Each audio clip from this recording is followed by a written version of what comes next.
Olá, amigos do Portal da Holanda. Estamos ao vivo aqui, diretamente dos estúdios do Portal, mais uma vez com um Jack Entrevista. E hoje eu tenho a felicidade de entrevistar nada mais nada menos do que o delegado Juan Valério. Juan Valério, correto? Isso. É isso mesmo, Juan Valério, da DHS, que é a Delegacia Especializada em Homicídios e Sequestros. E assim, a gente havia combinado já essa entrevista já há algum tempo e não imaginávamos, por exemplo, que iria acontecer essa chacina que aconteceu agora na Compensa. Então nós vamos falar sobre isso, então nos acompanhe, mande também seus questionamentos que a gente vai estar acompanhando aqui ao vivo. Delegado, antes de mais nada, muito obrigado por ter vindo, aceitar esse convite aí e aproveite e saúde todo mundo que está assistindo a gente agora. Que agradeço o convite, né, a todas as pessoas que estão nos acompanhando. Peço já desculpas pelo atraso, mas que estavam em reuniões, né, junto com os secretários, justamente em relação a esse fato, né, que ocorreu recentemente, mas estou aqui à disposição para qualquer questionamento. Muito bem, e esse é um momento realmente de muita complexidade, porque de repente você está passeando por uma rua, começa a ouvir tiros, e tiros aleatórios, e aí a gente acaba descobrindo que, por exemplo, algumas pessoas estavam jogando futebol e acabaram sendo mortas. Como foi que o sistema de segurança recebeu essa informação nesse momento? Bem, na verdade o sistema de segurança todo está trabalhando unido nesse momento, né? Tanto Secretaria de Inteligência, da RCO, Delegacia Especializada da Polícia Civil e os amigos também da Polícia Militar. Isso é de conhecimento de todos, né? O time em questão lá da Compensa, o Jamaica, né? Ele tem ali um patrocínio do crime organizado, né? Do tráfico de drogas. Eu digo isso com embasamento em nossas análises de inteligência, bem como também eu participei da prisão do Luciano, que era o filho do Zé Roberto, inclusive naquele mesmo campo, quando estive, à época, à frente do DRCO, numa ação conjunta com o DENARC. E, inclusive, o atual diretor da DRCO também estava nessa operação, o Dr. Guilherme Torres. Nós efetuamos a prisão naquele local e lá ele já nos tinha dito que o time era dele. Inclusive, ele estava lá para deixar dinheiro para os jogadores, etc. E conseguimos efetuar a prisão. O fato ali específico, não digo que... eu não dou essa nomenclatura de chacina, e sim o que ocorre. Agora nós já temos algum direcionamento nesse sentido, de que foi um racha ali interno da própria facção, da própria FDN. Por que eu digo isso? Nós começamos a analisar todas as possibilidades de outras organizações criminosas, de outros tipos de situações, e passamos a investigar os crimes ocorridos durante a semana. E vimos que dentre esses crimes, né, principalmente aqueles com características de execução de facções de crimes organizados, tinha uma pessoa ali que provavelmente foi executada por engano, por ter o mesmo apelido de uma pessoa que estaria à frente do tráfico de drogas em outra zona da cidade. E daí houve essa retaliação, inclusive no mesmo dia desse homicídio, né? Digo isso porque temos já informações de inteligência nesse sentido, né? Com testemunhos inclusive, né? E tanto que pouco antes de ocorrer aquilo já circulava esse comentário lá na área que teria uma retaliação porque tentaram matar esse chefe rival de outra área, que na verdade é da mesma facção, né? E você pode observar que apesar de todo o aparato logístico que teve, né, dos veículos, o armamento pesado, inclusive com a utilização de fuzis, né, eles deixaram algumas zonas de fuga em aberto, né? Então, ou seja, eles foram logo para tentar encontrar esse possível pistoleiro que teria ido até essa região para efetuar esse homicídio, né? Inclusive, quando eles chegaram lá, eles fizeram a contenção das pessoas que estavam lá, afastaram pessoas que estavam jogando vôlei, foram diretamente lá no time, porque sabiam que as pessoas envolvidas estavam ali jogando bola, mandaram todos se deitarem e que ninguém corresse. Só que a pessoa, sabendo que era consigo aquela situação, ele começou a correr, começou os disparos, outras pessoas começaram a correr, e eles começaram a efetuar disparo nas pessoas que estavam correndo, né? Ainda estamos aprofundando ainda mais a investigação, mas já aponta nesse sentido de que foi ali um racha na própria FDN, né? Que isso já é de conhecimento público da sociedade local. Inclusive, no início do ano tivemos aquela situação dos homicídios na Zona Sul também, que o Mano Caio estava orquestrando tudo, inclusive não estava no estado, estava no Rio de Janeiro, em Rio das Ostras, e que a Delegacia de Homicídios conseguiu efetuar a prisão dele com êxito, né? E a partir de então, os índices de homicídios foram diminuindo, né? E teve todo um efeito cascata a partir da prisão dele, que teve uma calmaria. E agora ocorre isso. Então, o sistema de segurança, além desse fato específico, nós estamos em contato com a CEAP também, que do sistema prisional saem informações preciosas, né? E fazendo toda uma filtragem e um trabalho de prevenção também para que isso não tenha reflexo em outras zonas da cidade, né? Foi uma situação ali pontual. Entendi. Delegado, assim, falando sobre a FDN, nós temos aí a chegada do fim do ano. Isso. E começaram algumas especulações de que essa organização criminosa estaria preparando para o fim do ano um bis do que aconteceu no início desse ano, que seria aquela chacina que aconteceu lá no Compage. De que forma vocês estão trabalhando em torno disso? Confere essa informação mesmo? Bem, há esse comentário até dada a data, né? Foi uma data simbólica aí, foi um fato que repercutiu muito, mas a SEAP, Secretaria de Inteligência, estão trabalhando a fundo nisso, fazendo os monitoramentos, e daí também a importância de esclarecer bem esse fato que ocorreu recentemente para que não haja reflexo no sistema prisional, né? Porque nossas investigações já apontam nesse sentido de um racha dentro da própria facção. Então, mas todo o trabalho de inteligência está sendo feito, né, para prevenir qualquer tipo de situação dentro do sistema prisional. Isso pode indicar uma certa perda de controle por parte do Zé Roberto dentro da facção ou não? Isso é uma coisa isolada dentro do grupo? Na verdade, o Zé Roberto ali é o fundador da FDN, então isso, apesar de outras pessoas deterem o dito assento no conselho, como eles falam, né? Mas sempre houve essa situação de quererem ser o número 1, digamos assim, né? Porque eles têm isso, número 1, número 2, né? Então, às vezes tem conflitos de interesse, né? Às vezes tem situações de um entrar na área do outro, então, inevitavelmente ocorrem essas rixas, ou então a execução de outro membro sem autorização, então acabam ocorrendo esses conflitos internos, né? O que é natural, né? De ocorrer numa organização criminosa, né? Tem um certo avanço, eles procuram se unir, mas depois começam as disputas internas, né? E o PCC por si só, aqui no Amazonas, nós sabemos que ele não tem tanta representatividade assim, não tem tanta entrada, né? Temos levantamentos tanto de DRCO, da ENARC-CA, que as principais rotas ali de tráfico das fronteiras são direcionadas para a FDN, né? Inclusive diversas cargas são apreendidas, né? No meio desse trajeto, algumas dessas cargas são roubadas até por outras facções, no caso do PCC, e daí essa disputa entre eles. Mas nós sabemos que a facção dominante aqui, no caso, é a FDN, né? Até porque aqui não temos muita saída, até isso facilita a questão geográfica daqui também. E eu falo isso com convicção porque, eu já participei de diversas operações na polícia, inclusive no S-Front, estive lá por 2 meses, então nós somos detentores dessas rotas, né? Detemos esse conhecimento, e bem como de como funciona, onde é distribuído, então nós vemos que a participação aí direta e os contatos diretos com esses traficantes colombianos, peruanos, é mais por parte da FDN. Entendi. Olha, você está vendo que o homem entende, né? E não é à toa, o delegado Juan, eu quero entrar nesse mérito agora, o senhor é amazonense, sim, né? Sim. É daqui e tudo mais. Como foi que o senhor decidiu entrar nesse mundo da polícia? Sonhava com isso? Como é que foi esse início? Sim, contando um pouco minha trajetória, eu sempre gostei dessa área operacional. Eu fui aluno do Colégio Militar de Manaus, era do Grêmio de Infantaria, então isso sempre me fascinou. Daí por diante, iniciei minha faculdade de Direito aqui mesmo e fui estagiário da Polícia Civil e depois passei no concurso para investigador, trabalhei muitos anos durante investigador e depois fui chamado para delegado, né? Que passei no concurso de delegado de polícia, fui para Boa Vista do Ramos, né? Onde fiquei lá por um tempo, fizemos um bom trabalho, fizemos a prisão de um assaltante a banco que assaltou o banco lá de Boa Vista do Ramos e de lá vim coordenar o Grupo Fera. Direto, lá de Boa Vista já veio direto para Fera? Isso, eu vim para o Fera porque quando eu era investigador eu tinha interesse de entrar para o Grupo Fera, tinha feito as pré-eleções, todo o processo seletivo, mas fui chamado para delegado, né?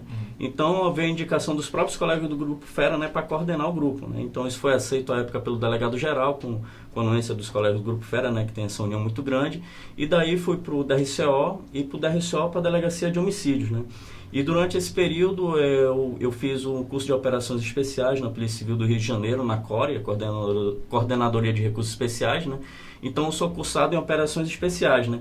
O que facilita, de certa maneira, quando há essas operações que envolvem interior, área de mata, né? Porque a minha doutrina operacional faz com que eu possa dialogar e ter contato com as diversas forças especiais, né? Os colegas da COI, da ROCAM, Força Tática, né? Choque, bem como os colegas do Exército Brasileiro. Então, e não são poucas as missões nesse sentido. Já fui até questionado que às vezes por estar, como estou no homicídios atualmente, mas houve uma situação na SFROM em que eu fui acionado mais em função dessa formação, né? Participei também na época das buscas do delegado Garcês em Coari, Codajás, naquela região, onde conseguimos identificar e infelizmente acabamos entrando em confronto com os traficantes, eles foram abatidos, né? Confirmado que eram eles mesmos, porque o barqueiro fez o reconhecimento deles, encontramos o armamento que eles utilizaram também, e dentre outras operações também, sempre quando algum município estava com alguma urgência na área policial, também sempre foi acionado para comparecer, para tentar estancar esses problemas, né? Sempre com o apoio de todos os colegas, e daí minha proximidade, inclusive permanece até hoje no homicídios com os colegas da Polícia Militar, com que sempre atuamos em conjunto, os colegas da PM2 também, como no caso do soldado Portilho, que o meu interesse maior é resolver a situação, não importa quem leve os louros, quem acha ou deixe de achar, o importante é que a informação se concentre, nós sempre estamos aí trocando informações com todos os colegas para resolver o problema, que com isso só quem ganha é a população. E, delegado, o fato de o senhor ter, por exemplo, nascido aqui no Amazonas e estar operando aqui, o senhor já se confrontou alguma vez de ter uma situação, de ter um amigo, por exemplo, assassinado ou ter cometido o crime contra alguém e o senhor ter que atuar num caso como esse? Sim, já tive. E como é que o senhor lida com isso? Recentemente, né? E a cobrança é bem maior também, porque sabe que eu conheço. No caso do cantor Melvino Júnior, o Melvino Júnior era egresso do Colégio Militar, né? E ele era mais velho do que eu, claro, era de outra turma, mas tinha estudado com... nós tínhamos um contato ali, só que ele estudou, por exemplo, com vários irmãos de amigos meus que estudavam no Colégio Militar, bem como ele tinha um círculo de amizades muito grande também, inclusive tem familiares na Polícia Civil, né? Então, tinha um apelo do Colégio Militar, dos familiares, né, que eu era próximo a familiares dele. Então, houve essa pressão, mas isso, na verdade, foi um estímulo para resolver o caso. Claro que a gente procura não se envolver emocionalmente, mas, felizmente, conseguimos desvendar esse caso também. Fizemos várias prisões, né, inclusive com os colegas da Polícia Militar também, porque algumas dessas pessoas foram presas tentando se evadir daqui do estado, né, por meio de barco, e tivemos apoio do Batalhão Ambiental. E também tinha uma ligação ali com o caso do soldado Portilho também, tinham pessoas que participaram do homicídio de outro. Então, nesse caso específico, houve esse tipo de contato assim, mais com a vítima, né? Mas, principalmente na delegacia de homicídios, eu sempre falo, é diferenciado os casos porque, por exemplo, qualquer outra delegacia, digamos assim, você tem seu bem roubado, seu carro, você vai ficar muito triste, mas você sabe que você vai trabalhar e vai comprar outro carro. Agora, o homicídio não, morrer alguém, acabou a vida do familiar, ele quer justiça, ele quer que encontre os culpados, e você tem que se empenhar muito, mas também não pode se envolver emocionalmente, porque vai atrapalhar a sua técnica ali para desvendar esse caso. Mas eu sou muito satisfeito com a equipe que eu tenho, tanto os colegas do expediente, do plantão, é uma equipe muito afinada, eles são muito especializados, estão lá porque gostam, porque lá não tem dia, não tem horário, não tem local. Então, eu tenho certeza que o êxito não é só meu. Na verdade, eu apenas, como eu falo para eles, eu dou os meios para eles trabalharem, né? Eu sou apenas a pessoa que coordena ali, porque eles que são os grandes atores ali para a resolução dos casos, que ficam dia e noite, de madrugada, fazendo análise de inteligência, indo a campo e em outras situações de risco também. Fazemos a parte operacional também, quando vamos cumprir os mandados. E então eles que são os grandes responsáveis por todo esse sucesso da delegacia de homicídios, que não é de hoje também. Muito bem. Falando em sucesso, eu quero entrar no mérito de alguns desses casos que tiveram uma repercussão, e sempre tem repercussão geral praticamente, né? E um deles tem a... Vamos ficar nessa questão do cantor Júnior, por exemplo. Houve muita desinformação nesse período. Falaram que tinha a ver com um relacionamento extraconjugal que ele teria, alguma coisa nesse sentido. Qual foi a solução desse caso? Por que exatamente o Júnior acabou morrendo? Exato. Foi falado de questão de amante, essas coisas, porque eram características da vítima pretendida, né? Porque ele não era o alvo. Infelizmente, o Melvino Júnior ele estava no local errado, na hora errada e vestido com as características da vítima pretendida, que era o traficante Vitão de Coari, que tinha ido para uma festa lá em Codajás, né, festa da cidade, E ele tinha sido arquitetado a sua morte por outro traficante lá de Coari, que no caso era o Mistério, que inicialmente apareceu as imagens dele, né, que tinha sido ele, etc. Ele queria matar o Vitão para assumir o tráfico ali na região de Codajás e Coari também. Então tinha uma pessoa próxima ao Vitão que conhecia essa amante do Vitão, desse traficante, e ela passava informações para as pessoas que queriam matá-lo. O engano se deu da seguinte forma, porque ninguém de Coari poderia matar o Vitão, porque seria reconhecido e iriam associar ao Mistério, que era o traficante que queria ele morto. Então vieram a Manaus buscar 2 traficantes. E esses 2 traficantes eram da invasão Buritizal, que tinha ocorrido o homicídio do soldado Portilho. E aí foram contratados esses 2 pistoleiros que não sabiam que era Vitão, e essa moça foi lá e indicou, olha, ele está ali, está em frente ao hotel, está com uma camisa assim, está com cordão e tem uma tatuagem no braço. E está com o segurança dele ao lado. E nesse exato momento o Júnior estava saindo do hotel com um amigo dele e estava com essas vestes e o cordão também. Então nós temos os vídeos da chegada dos pistoleiros, né? No caso era o Henrique Ladrão e o Índio, que ainda está foragido. O Índio ficou dando cobertura.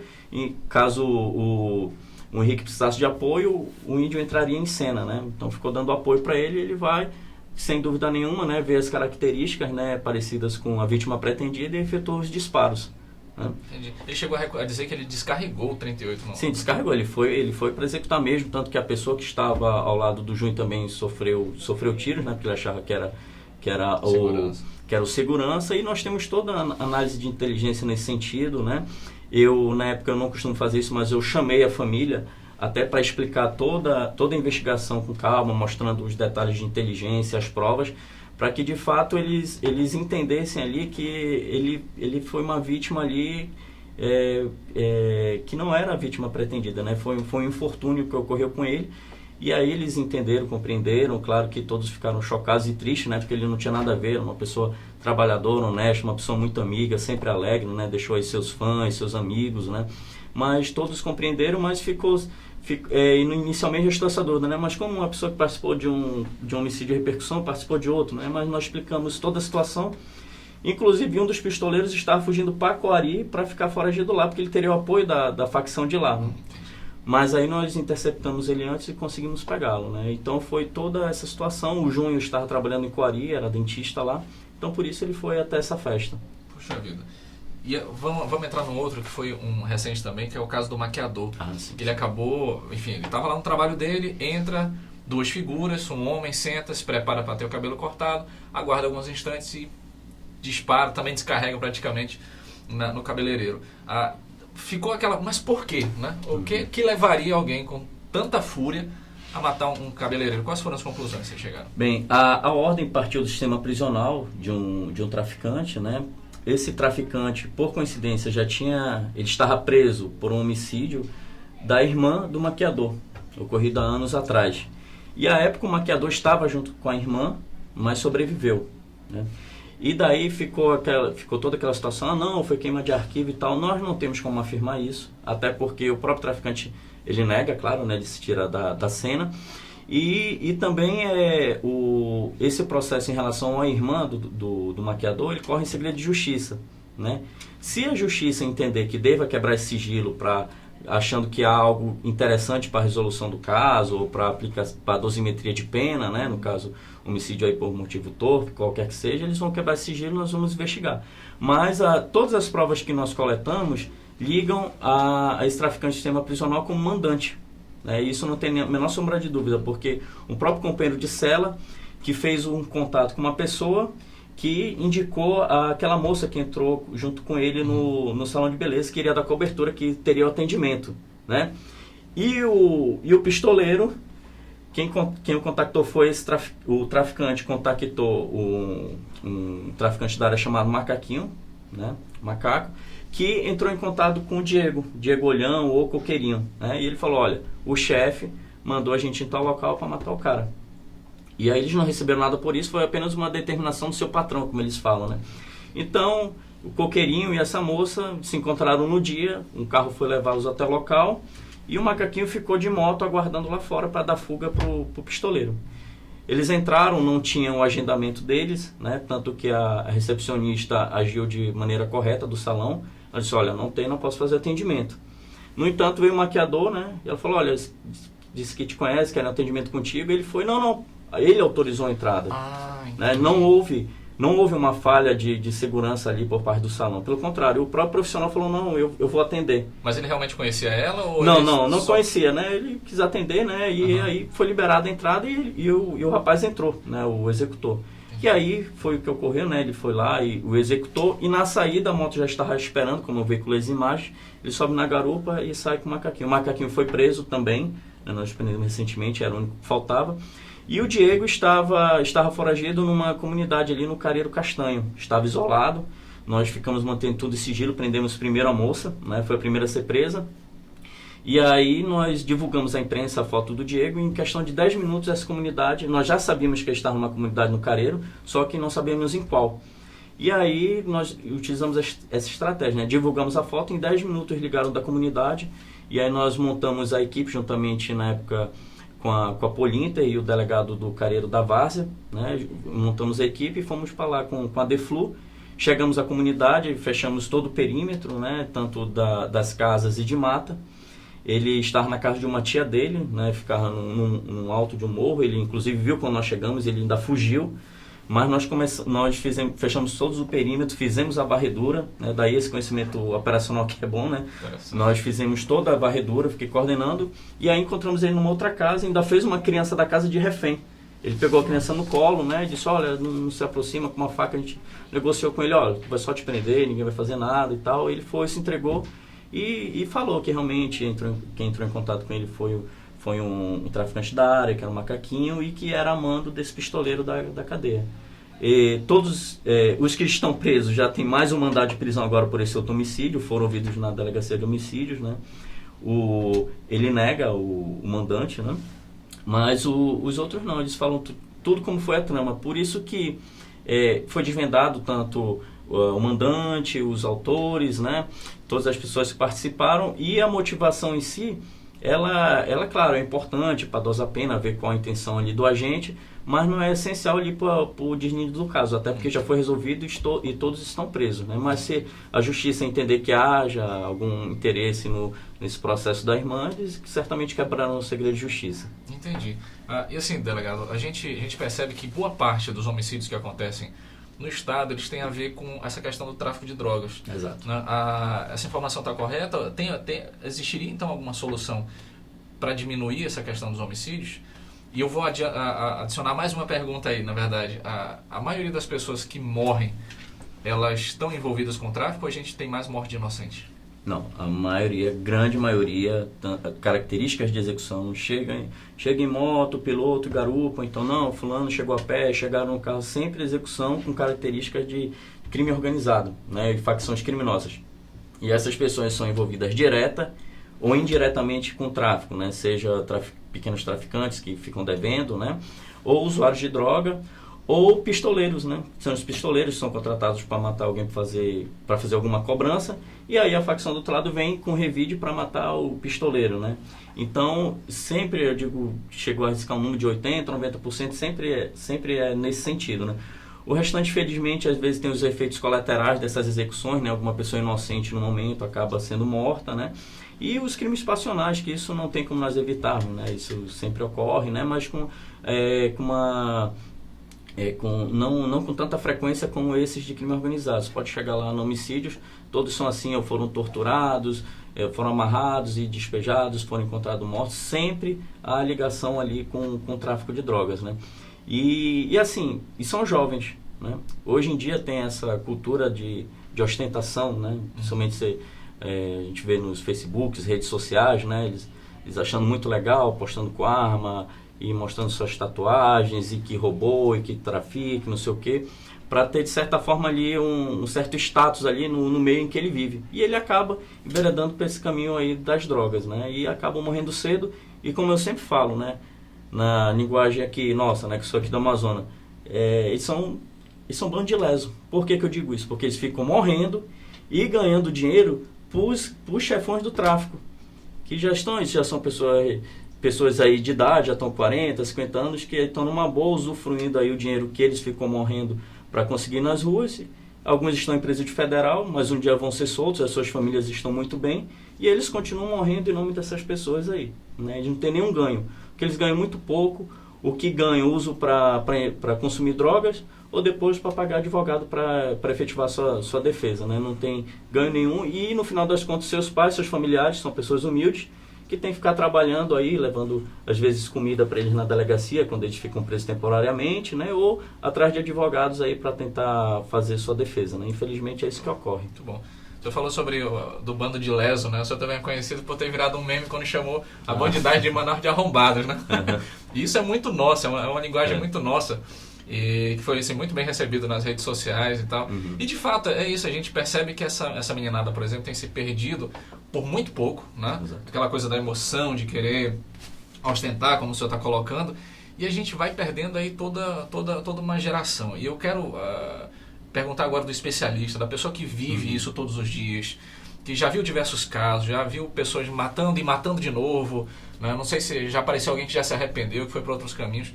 Mas assim, na sua concepção, qual seria a solução para a segurança pública? De que maneira o senhor acredita que nós poderíamos, de fato, viver mais em paz? É uma questão bem complexa, né? Não dá para resumirmos assim. Claro, sempre a questão da educação, né? Mas também tem a responsabilidade da família aí, né? Tentar passar valores para o seu filho, de trabalho, de estudo, né? De não se deixar levar por mais amizades, né? Mais companhias, que é isso que sempre ouvimos. O que nós costumamos ver é um ciclo, né? Ou a mãe que engravidou cedo ali na adolescência, aí já teve que trabalhar, parar de estudar, e aí deixa o filho sozinho em casa, ou deixa aos cuidados de alguém, ou então ficar na rua para não ficar dando trabalho, e aí é cooptado ali pelo crime organizado, para seu aviãozinho, ou então seu usuário começa a roubar objetos dentro de casa. Então, o que eu posso aqui na minha esfera é alertar principalmente a família, para que fique observando o comportamento do seu filho, ver se está assumindo alguma coisa dentro de casa, porque isso é um passo para ele entrar para o crime, né? Porque o que ocorre? Ele, para sustentar seu vício, ele começa a furtar coisas dentro de casa, depois acaba tudo dentro de casa, ele começa a cometer pequenos assaltos, né? Ou aí é morto nesses assaltos, ou linchado, como nós temos visto também, né? Que a população acaba os pegando, ou então começa a traficar em troca ali de cabecinha de droga por pouca coisa, né? E da nossa parte policial, continuar o nosso trabalho que vem sendo desenvolvido, né? O DENARC aí tem prendido toneladas e toneladas de drogas, né? Batendo índices históricos aí, como temos acompanhado. Os colegas da Polícia Militar também, a CEAI, o DRCO indo a fundo nessa questão do crime organizado também. Você pode ver que nas apresentações de apreensão de drogas sempre estão em conjunto ali. CEAI, DENARC, DRCO, alguma unidade da Polícia Militar, o sistema de segurança como um todo. Eu vejo hoje que não tem muito essa questão de vaidade, né? De quem prendeu, quem deixou de prender. A questão é resolver. Porque o que acontece? Uma lancha dessa que chega aqui com 1 tonelada de droga, isso triplica, quadriplica, porque eles misturam com tudo, né? Nós sabemos, eles colocam até rejunte de cerâmica, eles botam para misturar droga, etc. E mistura e aquele 1 quilo vira 3, 4, né? Então, essa parte de não abastecer o crime organizado está sendo feito, né? E também pelas outras especializadas também, porque às vezes a pessoa acha que é só ali a questão da droga em si, né? Mas quando uma droga dessa é apreendida, acabam gerando homicídios, né? Porque alguém errou na linha ali dessa logística, então alguém vai pagar por isso, né? E também a facção fica ali sem o valor que iria arrecadar da droga. Então aí começam os assaltos também, e a DRFD tem atuado com esse, como nós temos visto, né, prendendo quadrilhas, solucionando latrocínios também. Então é toda uma cadeia. O sistema de segurança, eu tenho visto que ele tem feito sua parte, né? Principalmente porque temos excelentes profissionais, sabemos utilizar os meios que possuímos, né? São que a gente chama de operações especiais, os meios de fortuna, né? Trabalhar com o que você tem ali. E nós temos feito a nossa parte, mas a sociedade ela tem que entender que ela tem que fazer sua parte também. Todo mundo fala, você pode ver em toda entrevista, denúncia, 181, está aqui um número do meu WhatsApp, toda a unidade faz isso, porque você sabe quem trafica, você sabe quem mata, você sabe ali, você é da comunidade, você sabe quem é. E essas denúncias são mantidas em sigilo e ajudam muito a gente. Né? Quando eu falo análise de inteligência, o pessoal, não, mas fez grampo, fez interceptação, fez o quê? Então, a análise de inteligência envolve tudo isso. E a maioria das vezes, essas informações são importantíssimas para a gente. Vocês não sabem o quanto que uma informaçãozinha pode nos auxiliar. Muito bom. Então nós tivemos aí essa aula, né, com esse especialista, o delegado Juan. Queremos agradecer, antes de mais nada, a sua entrega, o seu sacrifício pela sociedade.